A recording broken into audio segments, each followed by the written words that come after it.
La rétrospective annuelle de la province éducationnelle Ituri 1, l'année 2022 qui s'achève, dominée par plusieurs activités, entre autres la réussite de la gratuité de l'enseignement en province de l'Ituri, qui compte 3 provinces éducationnelles, Ituri 1, 2 et 3. Au début, le lancement de la campagne de scolarisation le 12 septembre passé et l'ouverture de l'année scolaire 2021-2022. Nous avons jugé bon lancer un message à tous les enfants de cette école d'avoir un but précis et de ne pas oublier ce qu'ils sont venus faire ici.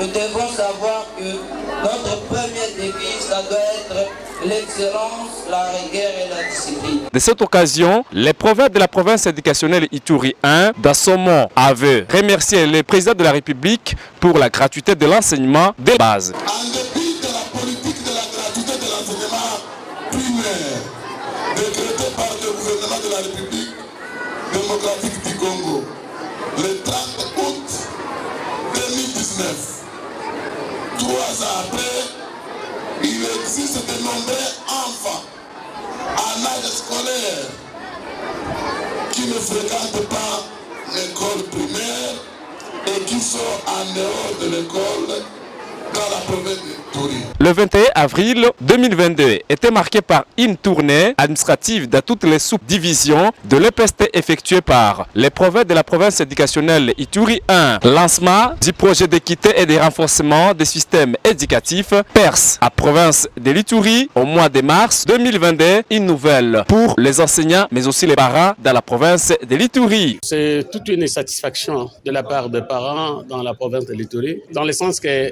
le projet vient pour essayer de résoudre ce qui était comme charge au niveau des parents, au niveau des écoles primaires. C'est dans ce sens-là que maintenant, avec le projet PERS, la Banque mondiale appuie le gouvernement pour qu'il y ait des frais de fonctionnement et qu'il y ait des motivations, donc de prise en charge au niveau des enseignants, ce qui fait la joie pour le parent et ce qui permettra dans les jours à venir pour que l'enfant qui commence l'école primaire puisse quand même arriver à terminer cette école primaire. Ça va être un soulagement pour tous les parents. La journée d'enseignement national célébrée le 30 avril 2022. Cette journée était célébrée à province de l'Ituri avec plusieurs activités, entre autres le jeu de football, mais aussi défilé dans toutes les provinces. Dans la même rétrospective annuelle 2022, lancement des examens d'État hors session audition 2022 au mois de mai cette année qui arrive à sa fin. Ce lancement était à l'ensemble de toute la province de l'Ituri avec 8 centres de passation des examens d'État et présidé par le vice-gouverneur policier de la province de l'Ituri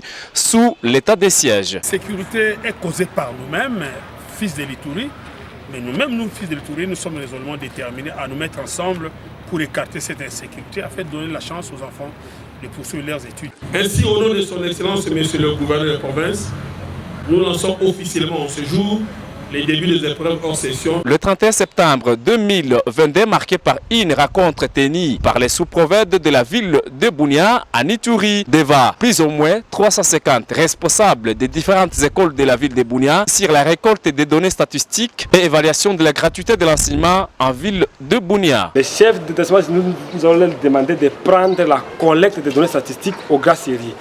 Comme on va se retrouver avec et dans des centres de regroupement, et avec les superviseurs sous-professions et professions, nous allons constater s'ils évoluent très bien. Nous leur demandons de travailler durement. Pour clôturer cette rétrospective de l'année, mesdames et messieurs, il faut retenir le mois de novembre 2022, mentionné par un message lancé par l'UPP, l'inspecteur principal provincial de l'Ituri, dans le but d'appeler les responsables de toutes les écoles de la ville de Bunia sur le respect de la hiérarchie, lancé par le ministre de l'Enseignement, le professeur Tony Mwabakazadi. Ici, je suis en train de vulgariser les instructions des chefs d'établissement en rapport avec la numérisation et le dépôt des fiches E01, en rapport avec la capture des photos selon la méthodologie de Escoula.